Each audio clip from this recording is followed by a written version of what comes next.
Hey guys, welcome to the 101 and 10, where you get to see and hear from your favorite artists from around the world, 101 in 10 minutes. I'm your host, Ayasha Roberson, and you are back on the 101 and 10, and we are back live with the new artists that we're going to be featuring and interviewing this week. We have the beautiful, talented, multi-talented, I should say, Miss Jennifer Juliette. Yay! Thank you. Yay! Thank you, everybody, for listening. Yes, and we're in the beautiful, beautiful country of Germany. So we want to get right into it.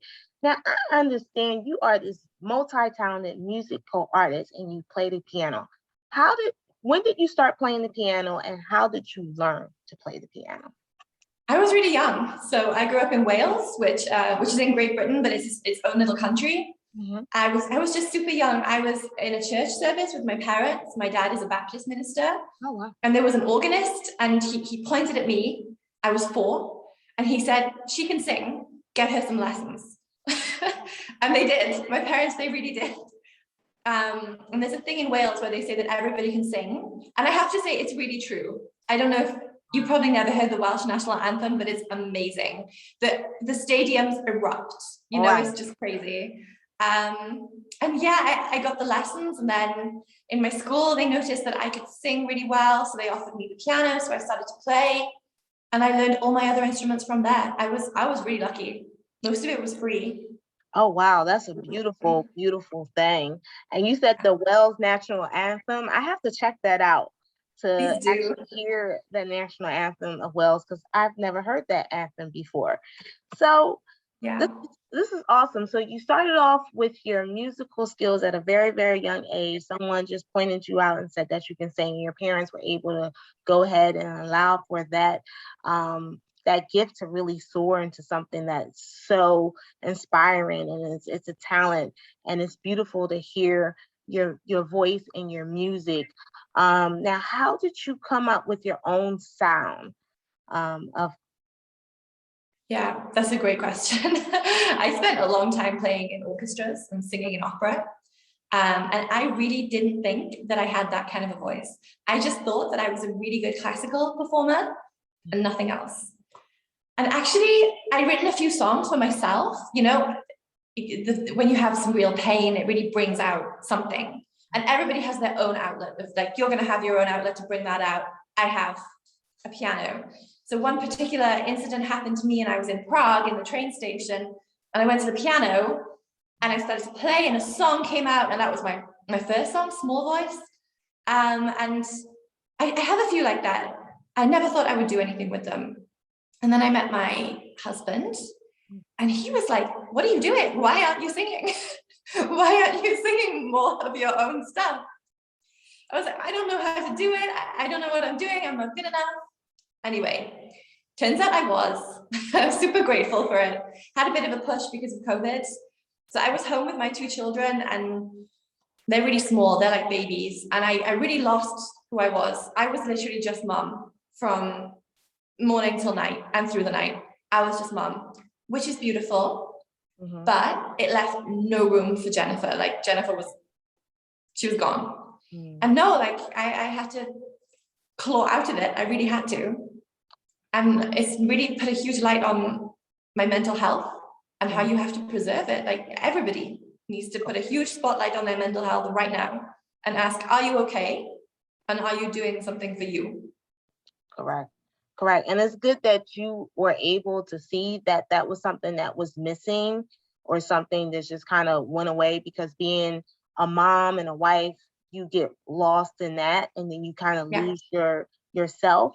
And it was good that you were able to bring it back. And it's also good that you had your husband to encourage you and say, like, what are you doing? You need to be singing. You need to be really doing these things that's going to help you soar and become the beautiful person that you are. And that's a beautiful thing. And people need to hear that, because a lot of times other artists, so they're the only ones that are going through their own issues, their own situation. And we see all the time on social media, people will, just really post the things that they want you to see, but they don't really tell you what they have gone through, what struggles they have gone through, or what they're going through. And I think that makes your brand so authentic, because you're not you're able to tell people, look, I'm a wife, I'm a mother, but I'm also an artist as well. And these are the things that I have to do to balance myself in this profession. You know, I've actually had some messages from other moms on Mhm. social media, and they say, are you sure about telling everybody that you're, not in a bad way, they say, are you sure about telling everyone that you're a mom? I'm really worried that if I say something that the industry won't be interested in me. And I think that's so sad, because it's, don't get me wrong, it's true. It can be true. As women, so much falls on us. You have to be the perfect this, you have to look like this, you have to do this with your children, you have to have them before you're 30, whatever it might be. It's true, there's such a spotlight on us that we neglect ourselves. And I think that's so sad. And I was lucky to have the encouragement, because not every woman does. Yeah, that's so true. And I think that your music is going to continue to inspire and encourage other female music artists who are trying their best to really break through and just really put music out there. And I think that your music, you said small voice. I just want to piggyback on that. How did you come up with that song, and what made you title it Small Voice? This was this actually happened after I had a miscarriage. Oh. I was super sad. Yeah, it's super sad. It's something that happens to a third of women who get pregnant. Something that's not talked about. Why? And yeah, I sat there and I wrote it, and that was the first one I wanted to release, because I figured from the start, you might as well know that I'm not going to be quiet. And I had quite a few women reach out to me about their own experiences, and they said I could never tell anyone. And I think you have to, if you are comfortable to, you have to, because how will any other woman know that that's okay? Correct. We have to come together. Yeah, that's empowering. And I that's, hope so. I want it out there. yeah, it's empowering, because these are issues people go through by themselves. And it's good to feel that you went through that experience, but you actually know how it feels and you can overcome that. It doesn't have to leave you in that moment. You can overcome that, and you can empower yourself and other people to heal from that and to grow and to learn. It's a gift. And I absolutely love it. And your song Columns, which I love the song. I love the bridge. I love the acapella in it. I love the piano. Now, how did you come up with that song? I came up with that song because I got cheated on, you know? And again, this is something you can relate to, right? Yeah. Everybody's known that guy. Yeah. It's sad, but everybody's known that guy. And rather than sit on my pillow and cry, don't get me wrong, I did that too. I think we all went to my piano and I was like,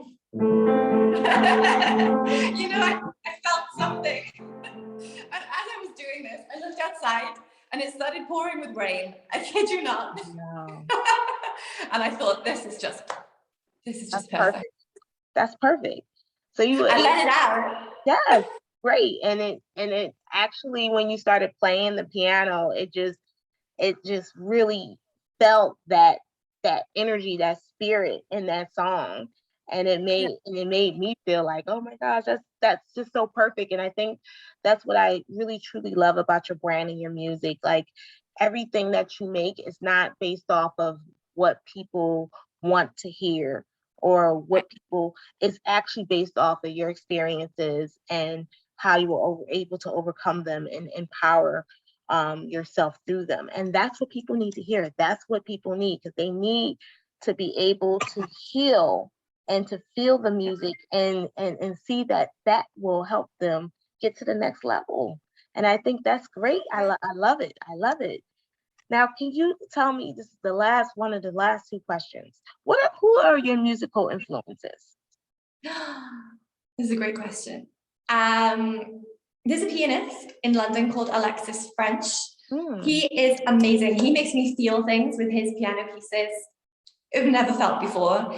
Do you know when you're listening to something and you forget what's going on around you? You don't even think where you are anymore. These songs have made me cry because I've related them to things in my life that these songs would have been the soundtrack for. Oh, You know, wow. like he's just incredible. He's just inspiring. There's a violinist called Lindsay Sterling. She does more like gaming music, which is something else I love. She's great. So in the evenings, I get a bit of space, time to myself. I play my computer games, and I listen to Lindsay Sterling, which is like really good violin. She's amazing. And there's also a Georgian artist called Katie Malua.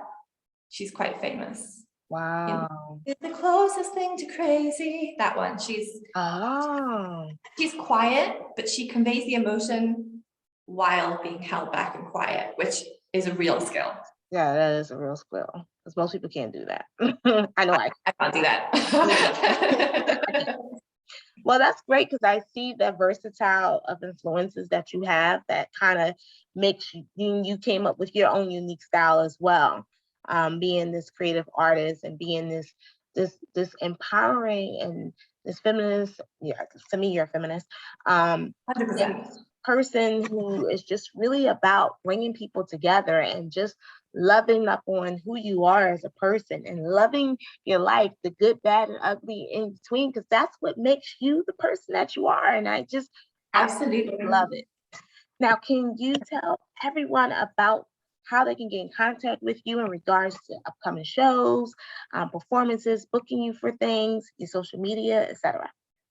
Oh, absolutely. So I am most active on Instagram. I have a nice little following on Instagram. Lovely people who get in contact with me, DM me. You can DM me your experiences. I will always get back to you, 100%. I am Jennifer Juliette Official on Instagram, YouTube, Vivo, SoundCloud, and I have a Facebook as well. I think I also have a Twitter. But really, Instagram and Facebook are the way to go. You can really contact me directly and ask me anything about my music or my songs. Definitely. And we'll definitely, 101 and 10, we'll definitely connect with you on those social media platforms as well. And guys, make sure you book her for your upcoming holiday events, festivals that are coming up this upcoming fall. And you definitely will be amazed about her and her songing. And I think that you would absolutely love her at any type of wedding or upcoming events that you have, because she just has that spiritual gift of the music that brings people together, and it's just a lovely thing. So thank you, Miss Jennifer Juliette, for being on the show with us for today. Thank you so much for inviting me. Yeah, well, it's an honor. And thank you guys for listening to the 101 and 10, where you get to see a new indie artist from around the world, 101 in 10 minutes. Make sure you check out all our shows at www.urbansocializenj.com for all the 101 and 10 and more. And guys, I look forward to seeing you back again next week on the 101 and 10.